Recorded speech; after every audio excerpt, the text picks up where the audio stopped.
Queen, hindi ba? Bibi Gandangari, Mr. Romel Padilla, and ang action king, Mr. Romel Padilla.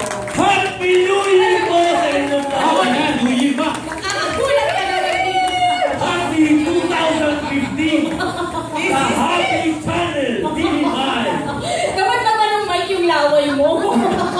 Kailangan lagi tayong alive! Ayaw naman at masaya, hindi ba? So ito na, malapit na ang ating 2.5 Daddies. Kailan ba natin mapapanood to? Tingnan mo naman ang mga crowd natin. Excited talaga sila sa ating 2.5 Daddies. Kasi excited namin. Naman! So sa January 24, malapit na mapanood ang 2.5 Daddies. Halos isang taon namin pinag-isipan to eh. So finally mapapanood din yan. Mapapanood yung kakaibang rapport namin magkakapatid at kakaibang samahan namin itong lahat na kasama namin dito sa sitcom. It's a very funny and yet mapusong sitcom. Comedy series na ang tawag namin ng sitcom. Ayun. Oh, eto pala yung baby. Parang so, no. Okay. Tita Celia, ano yung sinabi mo sa akin kanina nung ini-interview kita? Ano? Ano yung sinabi mo? Eto ang show na... That will end all shows. Tama. O, saan ka ba? Hindi ba? O, di ba? Sige, Tita Celia, ikwento mo yan. Ano ang ating rule dito? Mabait ako dito. Behave. Ako yung nanay ng tatong sira. Tapos, pero ano ako, may Alzheimer's. So, minsan, anak ko sila ako minsan hindi. Ano ba? Basta, dapat may suspense. Happy New Year sa inyong lahat. And I assure you, this show will end all shows. This comedy will end all comedy. Tandaan I niyo assure yan. you that. Tandaan niyo yan, ha? Sinabi yan ni Tita Celia. Matakot kayo. From Diba? Tita Celia's mouth to God's hand. Tama. O, diba? Romel. Magandang ating gabi po sa inyo lahat. Sana po sa ating mga kasama na mga taga-press ay matulungan niyo kami dito sa aming sitcom at syempre sa ating mga boss. Magandang gabi po. Abangan niyo po ang aming palabas. Malapit na. Okay, Dennis. January 24, 2.5 Daddies. Siguradong masaya. Yan naman. At syempre, Rayot ba?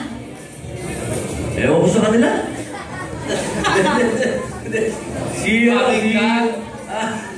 Amin ka. Dami ka masaya-masaya ka kasama ko. Ako na. Siyempre, gusto ko lang munang magpasalamat sa Kapatid Network. Dahil po sa inyo, natupad ang pangarap naming magkakapatid na gumawa ko ng isang programa na magpapakita ng modern Filipino family. Yun. Opo. Bongga talaga. Ito po ang salamin ng bawat pamilyang Pilipino. Yun na. And the show to end. And all shows. Tandaan niyo yan. O, diba? Saka ito, sinasabi ko kanina sa interview. 20 years ago, pinaligayan namin ang sambayan ng Pilipino through an action film.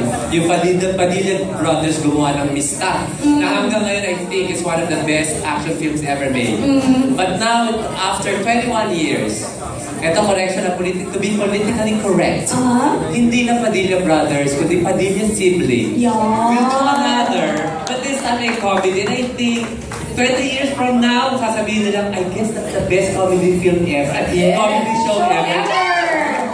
Basta dito sa TV5, happy ka talaga. Tama ka dyan. Tama yun, ito yung kinikilig sa sarili yung sinasabi. Two and a half. Bakit kaya half? One up yung isa, no? Pagtatakaan nila. Dapat whole na. Diba? Hindi pwede. Kalahati lang. Hindi, dapat two lang, tapos bubuo na yung nun. Okay, so thank you.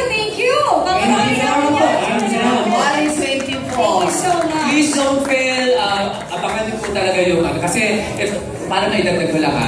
Ito lang yung comedy show, I think, na merong action, may comedy, may drama, lahat na nandun. So talagang buhay yung mapapanood. Happy In lighter mode. At may fashion. Ayun na. Okay, ikaw ba naman eh. Ako di pa naman fashion. Siyempre natin, o diba? Okay. May ibang show pa.